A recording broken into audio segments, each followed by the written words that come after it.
What's going on, everyone? Shalon Winter here. All right, time for a trade recap. It is going to be for Thursday, July 24th. And man, the markets have been pretty weird lately. Price action hasn't quite been the best, but it is what it is. We can't control the markets. All we can control is what we do.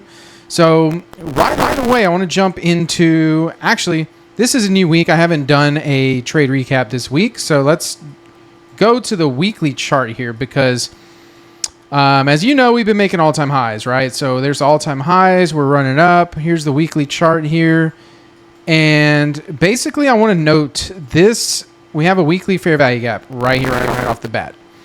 So I want to mark that. So I have that in mind in case if we do start coming down, I know we have a weekly fair value gap there. Not much I'm going to do with it. I'm just going to note it. And then, of course, I have the weekly high and low, as I always mark that out. All right, so that's going to be last week high and low. And I do like to mark out the midpoint of it just so we can see whether we're in a premium or discount of the weekly candle. So as you can see here, we opened up the week. We kind of did dip down into here, into the candle, and we're expanding up. So we'll see if we keep going up. Not sure. Don't really care too much. All right, so coming down to the daily chart. So here's that area last week that I mentioned where we're looking at here. Lots of small ranges, right? Staying within the same day. Some bars intraday trading here, like we have a high and low here. This bar stayed inside days. Not really expanding very much, averaging around 200 to 250 points in total range per day. Okay, so you got to know what kind of market conditions you're in. But immediately on the daily chart here, we have this fair value gap still, which we did a few days ago trade into it. And then here trade into it as well. So this here is already Friday. This is our Thursday, during the day here, the day that I'm doing this recap here, okay? So we didn't have a big move. So immediately I know, okay, we're pushing off this daily fair value gap. Now, what I want to look at, I immediately noticed when we opened and in the morning, we had this space right here between the bodies. Okay, so we had opened here, of course, the open. And at the time, price was probably somewhere in this area right here. And then we have the close right here, right? So we have a potential volume imbalance right here. If the price does not come down, come down there and close somewhere in there. So I'm looking at it as, okay, does the market today, knowing that, does it want to come down and immediately rebalance this and close here so there's no volume imbalance? Or are we going to go ahead and, stay somewhere high? That way we can close and then create a volume imbalance. So now that we did close, and I would be expecting tomorrow, Friday, to at some point dip into this volume imbalance. Okay, that's what I would expect at some point. Whether price going to be bullish, bearish, whatever, no telling, but I would expect price to dip into this volume imbalance. Okay, that's a pretty big deal. Volume imbalances on the daily chart, usually price doesn't move away from it too far before heading back down to it. All right, so I noticed that. So then I'm going to jump down to the 4 hour. I want to see what do we have on the 4 hour, okay? Let me go to the replay bar so that way I can do as I normally do and select certain bars, okay? Because it's important. So now in the morning, here's the 2 a.m. So then I think I went one bar too far. Let's go one bar up. Okay, here we go. 6 a.m. bar. So when this closes, it'll go to 10 a.m. So this is what I see when I'm there doing my framework in the morning. Immediately, we have a 4 hour fair value gap. So I noticed that immediately off the bat, and I say, okay, we're expanding up. We're in this 4 hour fair value gap. So what do I want to do? I want to see what price does here. Do we come down or do we stay in the upper half of this 4 hour gap? What do we do? Do we try to come down? Do we invert it? You know, I got to know that. Okay, I got to pay attention to that. But then also right here, we have this little inversion. Okay, where it came down, did this, price then expanded up above and have an inversion here. Okay, and then creating this fair value gap. So in my mind, I'm kind of like, well, this is pretty bullish, right? We may not come all the way back down here. We might not. Not sure yet, right? Not sure yet. Okay, so that's pretty much what I'm waiting for. And then on the 4 hour, there's not much else to that. I'm going to go ahead and erase this inversion because obviously nothing happened with it. So then from there, jumping down to my 1 hour, immediately I notice this big fair value gap right here. Right? Big fair value gap on the 1 hour. And I'm like, okay, that's 2 bullish fair value gaps here. Okay. Down below in this little run, there's not much else. But then also, what do you see down here? An inversion as well. So basically the same exact thing I saw on the 4 hour, I'm seeing right here on the 1 hour. Then we also have this big inversion as well of this one. So it's like, okay.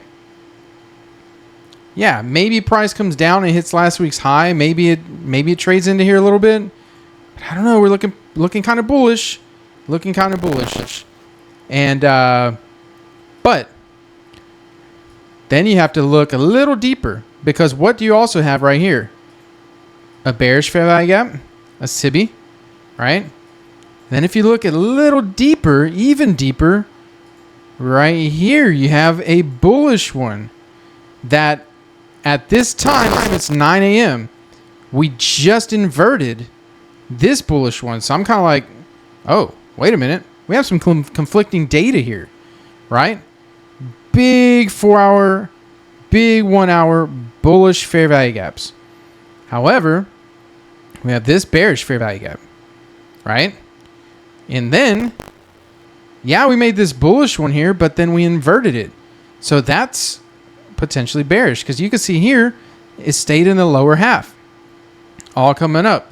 Then once it reached down, pulled up into this inversion, it's like, oh, okay. So are we going to start shifting on the 1 hour and then maybe later on the 4 hour? I don't know. We got to wait and see. So at that point, this right here, before I even get into lower time frames, already tells me I need to wait and be patient today. I need to be patient today. It could get ugly. Okay, so then I'm going to jump down to my 15-minute. And right here, first thing I do that I'm going to do is I'm going to analyze this right here. What is obvious to me and what is not. Okay, so actually let me back up a little bit because now let's go to this bar here, 9:30. Here we go. So now this is what I'm looking at. So at this point, I'm like, all right. Back here is where we traded into that daily fair value gap. Now, also, this back here was the all-time highs, and this is what I was looking at for a while now for some buy-side liquidity right here. Okay, some relative equal highs, nice buy-side, and that's where we kind of dipped off, okay, and dropped. We're kind of pulling back up here, and I'm like, okay, are we going to aim for that? And as you can see, actually, let me go ahead and put this little mark here for the all-time high. And as you can see, right here, that's the Asian session high. This wick, right there. Look how close it got. And then it went down. So yeah, we have some nice buy-side liquidity here. Okay. So relative equal highs, all up there. So I'm looking at relative equal highs. And then I'm seeing how price pulled away. Okay. And what do we have? Of course, we have this big 15-minute volume fair value gap, which is inside that 1 hour and 4 hour. So I already know that. And I'm looking at this move here as a potential, these down candles, particularly this one, as a nice bullish order block. Like, okay, that might be a nice bullish order block. So if price does want to reach down, it may reach down and hit that and then go up. Maybe. But my job right now is to just look and see what's obvious. For now, up here, this buy side liquidity is obvious. If I'm looking for a reason for price to come down, I don't have too much right now. Especially because here, yesterday, I had this as a sell side liquidity, right? And then I had over, where was it? Over here as a buy side liquidity. And you can see it ran that sell side here, made its way up, took this buy side. So now I'm like, okay, it came all the way up here. You know, it might not need to go any lower. It really might not. And there's nothing. So now that I've seen that over here to the left, there's not much I need to see to the left because I already have that marked. So let me zoom in now over here. And let's look at in this range, basically. From what I'm looking at now is the range from this high to this low. What do I need to know? Okay, we have this area, maybe a bullish order block, this area. I mean, again, I don't really see a reason why price needs to really come back down more than about, 50% of this dealing range here. I just don't see it. However, I have to wait though. Even if I was to look to get long and go bullish somewhere, I have to wait because of the conflicting information. This, like I said, this 1 hour fair value gap, SIBI, bearish fair value gap, and this inversion. But again, we're still inside those two big bullish fair value gaps. So I have to wait and make sure I see a clear draw on liquidity that I feel comfortable with as being, the low, basically, and then time for price to go up. So that's kind of what I was looking at on this one. And right here, we had this little 15-minute fair value gap. Wasn't too concerned about it, but I did want to note it just in case. Okay. And then, so let me turn these on real quick so you can see what I was looking at here. And then we had our pre-market low here. Okay. We had a pre-market low. And we had a pre-market high right here of the session. Okay, pre-market high. I don't think I have that preset. But anyways, I'm just going to leave it like that. Okay, so now let me turn this back off because the only thing that London got taken, the highs and lows. We just had this Asian session up here. I was like, yeah, this is pretty likely to go up. I just need to watch this area. I need to be careful and just not get too impatient. And just really watch this area and see. So that's what I was looking at there. And then from here, basically, now, of course, keep in mind, if I'm looking for a potential move up, there's typically going to be manipulation down first. So even at the open, like I want to see preferably some type of little move down before I can go up. Like that's really what I prefer to see. Even if it's just a quick shoot down into some liquidity and then I see it come up, whatever it is, it's almost a little bit of a judgment call at that point, but that's what I got to see. Okay, so then we're going to drop down to the 1 minute here. And if you look, a lot of people might really be looking at this and saying, well, here's a dealing range here. We may come up and just go ahead and take that buy side right out of the gate after the open. Which maybe it's possible. But in cases when price just opens and just runs one direction, I sit on my hands. Those are days I might not take a trade. So like with that framework and analysis that I was just mentioning, everything I just said, if price were to open and just run up all the way through that buy side liquidity and everything I saw target wise to the upside, right? I was trying to draw a target. Everything I see to the upside, then I just have to wait. Especially if I see no reason for it to come down, I just have to wait. And if I never see obvious displacement back down to take a short, then I'm just not going to take a trade that day. That's pretty much plain and simple what I do. So if we look here, when the market opened, Look, it shot down right into this fair value gap. And then look what it did. It shot up. So I was thinking at that time into this fair value gap. At this time when it was shot up here before this candle came down. Here, let me back up. Right here.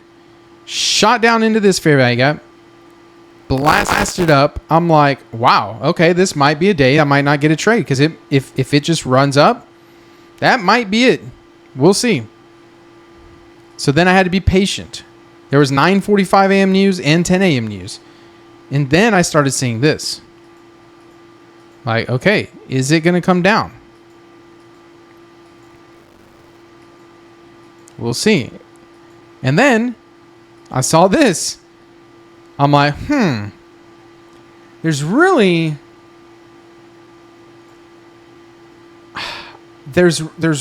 on the 15-minute no or higher time frames, no real reason, in my opinion, for price to just come down here and go up and just run all the way through that buy side.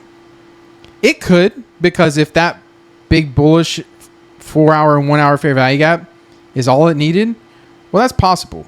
But either way, with this move up, there was no entries for me. There just was no entries. So I'm not even worried about that. So I'm like, like I said, if I don't see what I want, I'm just going to let price go, and I might just not take it for trade. So then look what happens. Oh, why is it doing this? Oh. So then look what happens. Look how close it gets up to that buy side liquidity I have marked. Look how close. And then it comes down. And it comes down violently. It does pull back up into here, but I can't short this. Why can't I short this? Because I just told you. I have this 4-hour and 1-hour fair value gap. I can't. I just can't short that. Okay? But I am watching this right here, this candle, to see if it's going to be a rejection block. So I did mark this because I noticed how we had this wick down and close up. And then I noticed at that 9:30 candle, we went right down to the midpoint of it. So I'm like, we might have a 15-minute rejection block. So I'm going to monitor price and see how it reacts to that level every time. So you can see right here is where it hit it. So I'm like, maybe. We'll see. I got to be really patient because the way price is looking right now is I'm seeing a lot of manipulation, potentially seek and destroy conditions. So I got to wait. And then we push down into that rejection block again, and look at this midpoint right here. Now again, everything's potential to me. It doesn't guarantee that this is a rejection block and that it's going to hold forever. Because clearly, as you can see, we did push down here. Now, this was that pre-market low as well. Let's go ahead and get rid of this so you can see. That pre-market low. And then also we had the 9 a.m. candle low right here, just below. So now I'm like, okay, it's after 10, all the news. Let's see what happens. We have this big fair value gap. I'm waiting to see if we get a nice little sweeper run, like a little sweep underneath this area, maybe hit last week's high. And then if we create, an inversion to go back up, that might be the draw on liquidity. So I'm waiting. I'm hitting the wrong button again. And then boom, we shoot down. Now I'm like, okay, we're dipping down into last week's range. We have this big fair value gap, but I'm still watching, like, if we have price shoot down like this and an immediate inversion, this could be a bullish order block. And I'm also looking on the 15-minute here as this big down candle dipping into this fair value gap right here, and where this order block is, maybe this is a bullish order block to run price back up. Maybe. Let's just wait and find out. That's what I got to do. Continue to analyze, wait and find out. And then we get this move here. Boom. Inversion, fair value gap right there. So now I'm waiting, got a little market structure shift. I'm like, yeah, okay. We have some volume imbalances. Now I'm like, yeah, we're going to run up. So I set my target and I go ahead and get in. And then you'll see, let's pull up the trade here. And this is where it is. And I'm going to go ahead and let you see my trade. There we go. It dipped in here. Oh, let's back up just a minute. Dipped in there. I hopped in. Stop at the low here. It was about a 30-point stop, 31 point. And I was going to target up there. Let's see, right up here to this fair value gap, right under this fair value gap. But man, I'm going to fast forward this quite a bit because it took some time to get there. Price action did not deliver extremely well. So I just let this thing sit and I was doing other things while I was just waiting. And as you can see, I'm fast forwarding it. I had zero reason to be scared at all or nervous or anything because this is an A+ setup for me. We have this volume imbalance right here that we inverted. This is an order block here, inversion, fair value gap. Everything looked beautiful for me. But then we created this 15-minute fair value gap right here, this bearish one. And I said, all right, this one might, got to be careful. I want to see price deliver through it pretty well. And then this volume balance, it might hesitate. But once it gets through this and this, then we're going to go all the way up. So that's it. I just waited and then, finally delivered. Kept going. Then I mark out a volume imbalance up here so I can see. And it didn't really ever pull back or anything. But, it did a little bit. And I was never really in heat on this trade. But man, it was just delivering very slow. Very slow. And there's the 15-minute. We inverted. That was a nice, ended up being a nice bullish order block. So now I'm like, man, we got the 1050 macro coming. I want to see it go ahead and deliver. Oh, so the 1050 macro, it did shoot price up right to that volume balance there. Then kind of hesitated. It took a little while. So I'm like, man, let's see. Let's just wait. And then fast forward and price finally started to deliver. It keeps jumping. And there we go. I ended up just closing when we got about 6 points or so away from my target. With this price action, I was like, yeah, I don't want to risk giving back my 45 points, not just under 10 grand for another 6 points or so. I'm not going to do it. So I closed it and that was it. That was my trade. So I hope you got something out of this. Until then, I'll see you next time. Actually, this was a good little market replay here, little recap of my trade. I went ahead and I'm showing all my PA numbers now because I normally every now and then show the end of my PA numbers to show I still have the same PAs for like a year and a half now, or no, not a little over about a year and 3 months or so. All the same PAs. I don't blow accounts. I do pretty well at managing that. So I went ahead and adjusted it on here so you can see the actual PA numbers. So I don't have to keep showing that, hey, I got the same PAs. Anyways, all right, until next time, I hope you all have a great day. And as always, trade well, everybody.